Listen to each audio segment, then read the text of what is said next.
Donc nous revoilà sur une petite vidéo que je vais qualifier de vidéo bonus concernant la vidéo qu'on a faite sur les accords majeurs. Maintenant je vais faire une petite vidéo qui va permettre d'agrémenter un petit peu sur un blues, de pas uniquement jouer des accords majeurs, donc de voir un peu les accords de septième qu'on pourrait rajouter.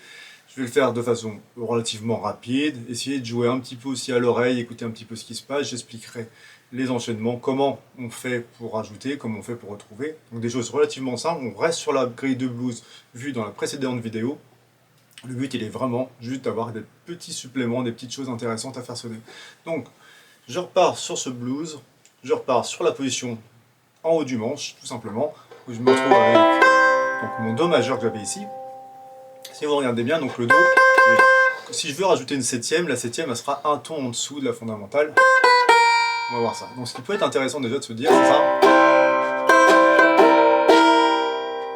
Donc on peut très facilement passer du Do au Do7 et le faire sonner aussi, si on peut, c'est rajouter le petit chromatisme. Et donc ce genre de choses va permettre de mettre un petit peu de vie dans votre morceau. Et on va pouvoir faire la même chose sur le Fa. La fondamentale est ici, donc on va avoir la septième qui va être un ton en dessous.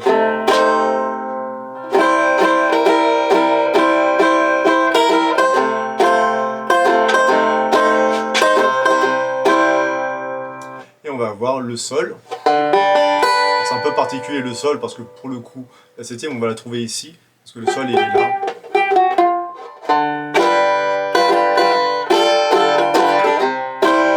Donc on peut jouer l'accord de Sol.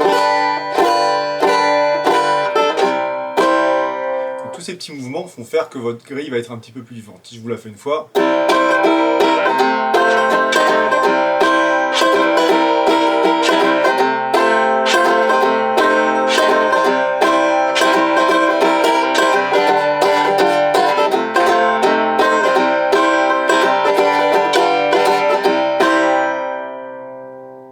Vous voyez ce petit principe relativement simple qui va tout de suite rendre la grille beaucoup plus vivante.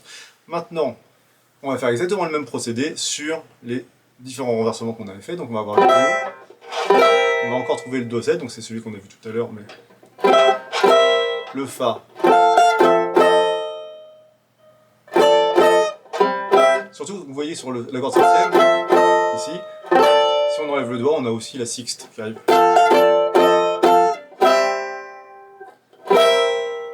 Le Sol. Le Fa.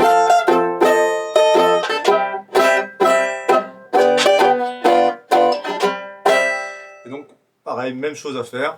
Essayer d'expérimenter pour essayer de voir, à réussir à enchaîner tous ces accords de façon relativement clean et surtout de ne pas s'embrouiller, mais ça va tout de suite permettre de faire quelques mouvements. L'autre petite chose aussi que je voulais préciser, c'est que vous pouvez aussi penser à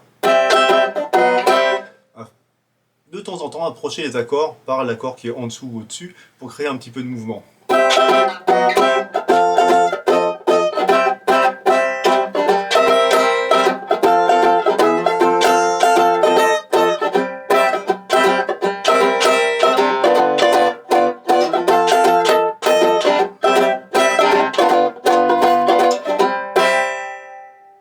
Et donc vous pouvez faire la même chose encore avec le prochain renversement.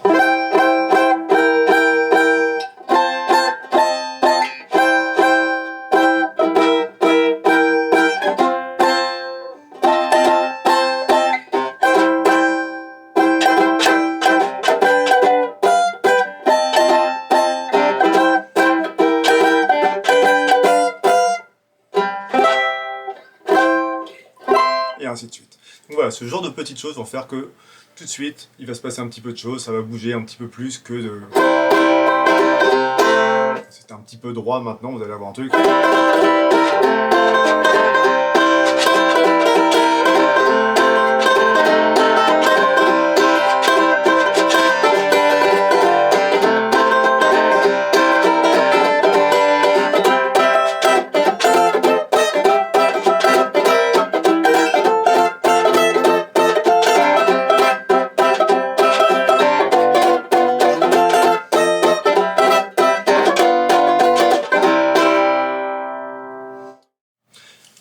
pour la petite vidéo bonus, j'espère que ça vous aura apporté des petits compléments, et entraînez-vous surtout dans différentes tonalités, je vais préciser ça, dans l'idéal Fa, Si bémol, à faire tourner, essayer de trouver des petites idées, et on verra après, un peu plus tard, quand on aura vu les autres natures d'accords, comment faire pour qu'une grille de blues sonne vraiment plus jazzy que, pour l'instant, c'est vraiment blues traditionnel. Voilà, à très bientôt.